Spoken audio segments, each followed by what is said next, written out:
In Good Time, Chapter 2, Motivation, written and read by Gabriel Cobb. My stomach was twisting and turning with all the screams of innocent men, women, and children. Help me! God, no!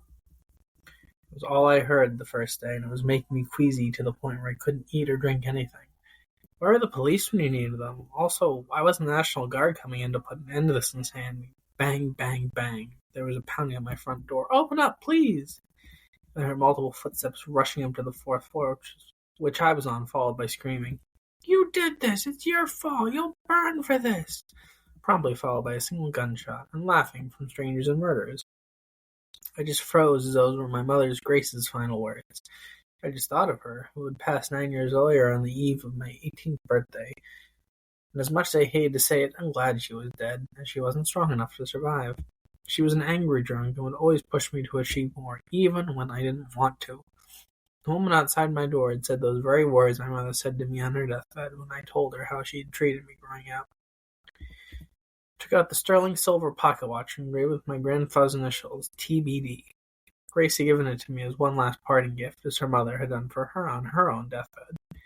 My father had been absent most of my childhood and only came back in asking for money when I heard my mother had left me her fortune. I spit in his face and told him to burn in hell. Now I was regretting that decision, as forgiveness is what he deserved, not my hatred. When my uncle told me that my father had died in a drunk driving incident a few months later, I laughed and said, good. He called me a heartless bastard. I was just curious how I could let this anger go, and now that both my parents were gone, I was left by myself. Just had to smoke, and this was as good a time as any.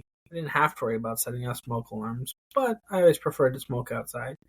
I took a hatchet I used for camping with me as I slowly pushed open the door, and the door stopped halfway.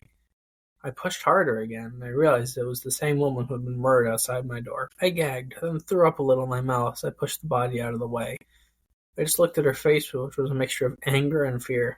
I closed her eyelids and asked God to help her journey to a nicer place.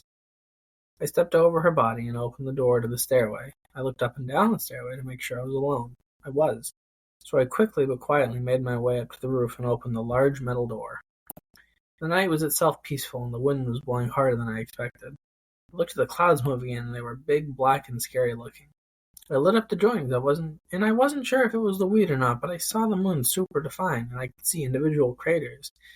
Then a cloud came and blocked the moon, but then I turned my red, watery eyes towards the rest of the sky, and that's when I saw it. The Milky Way. End. Chapter 2. Stay tuned for more, folks.